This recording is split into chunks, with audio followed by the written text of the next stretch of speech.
Hello friends, हमेशा की तरह मेडिकल प्रॉब्लम और उनकी ट्रीटमेंट को मैं इस चैनल पे वापस से समझाते हुए इस बार में बता रहा हूँ आपको कि अगर बच्चे मुंह में कोई सिक्का या कोई खिलौना या कुछ भी आर्टिकल या कोई दवाई या कोई पेंसिल या कोई बटन या कुछ भी इस तरीके की चीज़ें ले लेते हैं तो क्या आपको करना चाहिए। तो दोस्तों, सबसे पहले तो ये कि बच्चों के आसपास ऐसे कोई भी चीज़ नहीं रखे जो वो अपने मुंह में ले सके, या फिर ऐसी साइज की छोटी चीज़ें जिसको वो ले सकते हैं उनको पहले ही उनकी रेंज से हटा के रखना चाहिए। दूसरी बात ये, अगर आपको पता चल जाता है कि बच्चे ने कोई चीज़ मुंह में ली है तो बिल्कुल भी नहीं घबराइए। कई बार क्या होता है कि वो इतना नुकसान नहीं करती है, लेकिन जो पेरेंट्स है वो इतना ज़्यादा घबरा जाते हैं कि उनको पता ही नहीं होता कि करना क्या है। इस चक्कर में पेशेंट को या बच्चे को काफ़ी नुकसान हो जाता है। तो दोस्तों, मैं ये बताने वाला हूँ कि अगर आपके सामने आस पड़ोस में या कोई रिलेटिव में या फिर घर में अगर कोई छोटा बच्चा जो मुंह में अगर ऐसा ऑब्जेक्ट ले लेता है तो आपको क्या करना है। सबसे पहले घबराना बिल्कुल भी नहीं है। ये देखिए कि वो सांस ले पा रहा है या नहीं ले पा रहा। अगर वो सांस नहीं ले पा रहा, इसका मतलब वो उसके गले के थोड़ा सा नीचे और एयर ट्यूब के अंदर वो परेशानी थोड़ी सी आ रही है उसके अंदर। दूसरी चीज़ ये कि अगर वो सांस ले पा रहा है, इसका मतलब वो उसके गले के नीचे जा चुका है और वो उसके पेट में जा चुका है। तो दोस्तों, मैं दोनों कंडीशन को आपको बताऊंगा। सबसे पहले मैं बता रहा हूँ, अगर वो बच्चा निगल चुका है और उसके पेट में आ गया है तो उसको कुछ नहीं करना। सबसे पहले उसको इमिडिएटली आपको हॉस्पिटल लेके जाना है। वहाँ पे उसका टेस्ट होगा, सोनोग्राफी होगी या फिर एक्सरे होगा।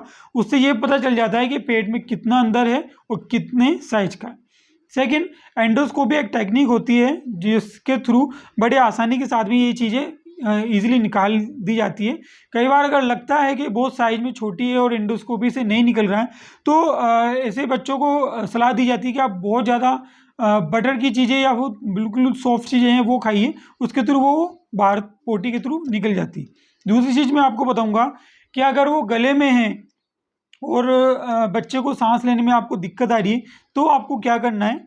सबसे पहले बच्चे को थोड़ा सा आगे की तरफ झुका दीजिए। उसके दोनों जो कंधे हैं या उसके दोनों आपके हाथ हैं उनको यूँ क्रॉस करवा दीजिए। बच्चे की छाती के ऊपर एक हाथ से फोर्स कीजिए। बच्चे को आगे 45 डिग्री के ऊपर, जैसे मानिए ये बच्चा है, बच्चे को यूँ क्रॉस करके और 45 डिग्री के ऊपर रख के और पीठ को जोर से आपको दबा के छोड़ देना है। फिर से वापस से दबा के छोड़ देना है, फिर से वापस से दबा के छोड़ देना है। ऐसा आपको 4 से 5 बार करना है।